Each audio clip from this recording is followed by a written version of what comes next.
لیکن کیونکہ وہ معذور نہیں تھا بلکہ قاوی اور کمانے کے قابل تھا، لہٰذا آپ نے اسے کچھ دینے کے بجائے دوسری راہ تجویز فرمائی، یعنی محنت کی طرف اس کا خیال کروایا۔ پھر اسے عزت نفس کا سبق دے کر کسب حلال اور محنت کی عظمت اور اہمیت بتلائی، جس سے وہ چند دنوں میں آسودہ حال ہو گیا۔ یہ تھا ہمارے پیارے آقا کا انداز۔ یہاں پر اس بات کی وضاحت کرنا نہایت ضروری ہے کہ ایسا ہرگز نہیں کہ ہمارے پیارے آقا حضور صلی اللہ علیہ وآلہ وسلم نے مصیبت زدہ شخص کے مانگنے پر مکمل پابندی لگائی ہے۔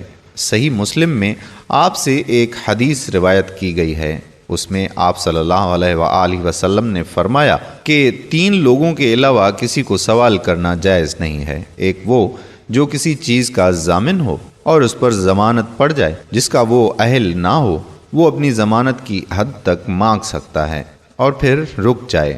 دوسرا وہ جسے ایسی آفت پہنچے کہ اس کا سارا مال تباہ کر دے، وہ اس حد تک مانگ سکتا ہے کہ وہ اپنے پاؤں پر کھڑا ہو سکے۔ اور تیسرا وہ شخص جس کو فاقے کی نوبت آ گئی، یہاں تک کہ اس کی قوم کے 3 معتبر شخص اس بات کی گواہی دیں کہ فلاں کو فاقہ پہنچا ہے، اسے سوال کرنا جائز ہے، حتیٰ کہ اس کی محتاجی دور ہو جائے گی۔ فرمایا کہ ان 3 قسم کے لوگوں کے سوا کسی اور کو سوال کرنا حرام ہے، اور ان کے سوا جو شخص سوال کر کے کھاتا ہے وہ حرام کھا رہا ہے۔ گویا یہ اصول ہمیشہ کے لیے طے کر دیا گیا کہ اسلام میں بھیک مانگنا منع ہے۔ اسلام ہاتھ پھیلانے کی اجازت نہیں دیتا۔ اسلام میں محنت مزدوری کر کے کمانے اور کھانے پر زور دیا جاتا ہے۔ دوسروں کے سامنے دست سوال دراز کرنے کی اجازت صرف مجبوری کی حد میں ہے۔ اسلام میں پیشہ وارانہ بھیک مانگنے اور اسے اپنا خاندانی حق سمجھنے کی قطعاً گنجائش نہیں ہے۔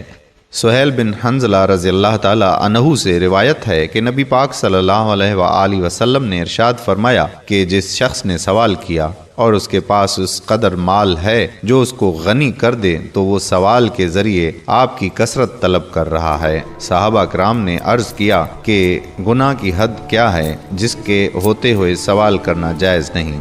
آپ صلی اللہ علیہ وآلہ وسلم نے فرمایا کہ اس قدر جو اس کے لیے صبح اور شام کی غذا کا کام دے سکے۔ ایک اور روایت میں یہی الفاظ اس صورت میں ہیں کہ ایک دن یا ایک رات اور ایک دن پیٹ بھرنے کے لیے کافی ہو۔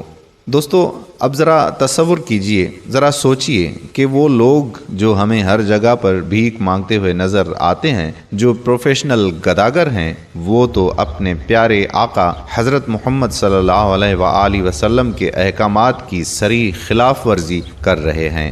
وہ لوگ جو ان پر ترس کھا کر جو انہیں مدد کرنے کے بہانے سے ان کی مٹھی میں 10-20 روپے چپکا دیتے ہیں، وہ بھی رسول اکرم صلی اللہ علیہ وآلہ وسلم کی سنت کی پیروی نہیں کر رہے ہیں۔ ہم نے آپ کے ساتھ یہ واقعہ شیئر کیا اور آپ کو ان کا طرز عمل بتا دیا کہ جب ایک صحابی ان سے مدد طلب کرنے آئے تو آپ نے اسے محنت کی راہ دکھائی، یعنی اس کی اس طرح مدد فرمائی کہ وہ حلال رزق کمانے کی طرف جائے، نہ کہ بھیک مانگنے کی طرف۔ اگر آپ یہ سوچ رہے ہیں کہ اگر آپ کسی کی مدد کرنا چاہتے ہیں تو اس کا اسلامی طریقہ کار کیا ہے، تو آپ ان لوگوں کا انتخاب کیجئے جو تنگ دست ہوں تو ضروری ہے، مگر وہ بھیک مانگنے کے بجائے ان کی غیرت اس چیز سے گوارا نہیں کرتی کہ وہ ہاتھ کسی کے آگے دراز کریں، بلکہ وہ محنت کو ترجیح دیتے ہیں اور رسول اکرم صلی اللہ علیہ وآلہ وسلم کے فرمان کے مطابق اپنی بسر اوقات کرتے ہیں۔ قرآن کریم میں اللہ تعالیٰ نے اس عمل کو اللہ کو قرض حسنہ دینے سے مترادف قرار دیا ہے۔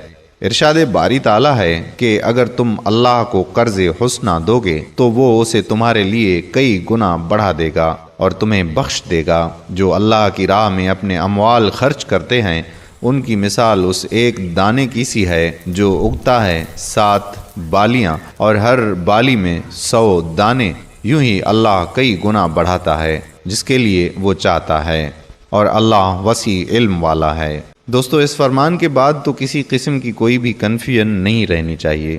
اس کے مطابق بھیک مانگنے والوں کی اور اس مافیا کی حوصلہ شکنی کرنی ہوگی، اور کسی کی اگر آپ مدد کرنا چاہتے ہیں تو اس کا بہترین طریقہ یہ ہے جو اسلام نے ہمیں بتایا ہے کہ آپ کسی بھی محنت کرنے والے کسی بھی مزدور کی اجرت اس کا پسینہ خشک ہونے سے پہلے ادا کیجیے، اور اس کے ساتھ ساتھ ان لوگوں کا انتخاب کیجیے جو بھیک مانگنے پر اپنی عزت نفس کو ترجیح دیتے ہیں اور محنت سے اپنی روزی روٹی کماتے ہیں۔ اگر آپ کہیں پر کھانا کھانے جاتے ہیں تو وہاں پر فوڈ سرو کرنے والے کو آپ ٹپ کی صورت میں اضافی رقم دے کر مدد کر سکتے ہیں۔ اسی طرح اگر آپ گھر میں کوئی کام کرنے کے لیے مزدور وغیرہ بلاتے ہیں تو اس کو اس کی محنت سے زیادہ، طے شدہ اجرت سے زیادہ آپ دے کر بھی اللہ کو خوش کر سکتے ہیں۔ یہ وہ لوگ ہیں جن کے بارے میں فرمان ہے کہ القاسب حبیب اللہ، کہ محنت کرنے والا اللہ کا دوست ہے، اور اگر آپ اللہ کے دوست کی مدد کریں گے تو اللہ آپ پر راضی ہوگا۔ یاد رکھیے کہ رب سے مانگنے والے کبھی مایوس نہیں ہوتے، اور جو لوگ ہر ایک سے ہر وقت ہر چیز مانگتے ہیں انہیں ان سے مایوسی کے سوا کچھ نہیں ملتا۔ لوگوں کے آگے ہاتھ پھیلانے ہی کو بھیک کہتے ہیں، اور یہ انسان کی غیرت و حمیت کے خلاف ہے۔ اس سے خودداری ختم اور شرم و حیا جاتی رہتی ہے۔ نبی کریم صلی اللہ علیہ وآلہ وسلم کا فرمان ہے کہ اوپر والا ہاتھ نیچے والے ہاتھ سے بہتر ہے، اور اوپر کا ہاتھ خرچ کرنے والا ہے اور نچلا ہاتھ مانگنے والا ہے۔ ہم امید کرتے ہیں کہ آپ کو یہ نکتہ سمجھ میں آ گیا ہوگا، اور آپ آئندہ ان پروفیشنل بھکاریوں کی حوصلہ شکنی کریں گے اور اس مافیا کو فرمان رسول صلی اللہ علیہ وآلہ وسلم کے مطابق ختم کرنے میں اپنا بھرپور کردار ضرور ادا کریں گے۔ امید کرتا ہوں کہ ہماری آج کی یہ ویڈیو آپ کو ضرور پسند آئی ہوگی، اور اس کو صدقہ جاریہ کے طور پر اپنے دوست و احباب کے ساتھ ضرور شیئر کریں گے۔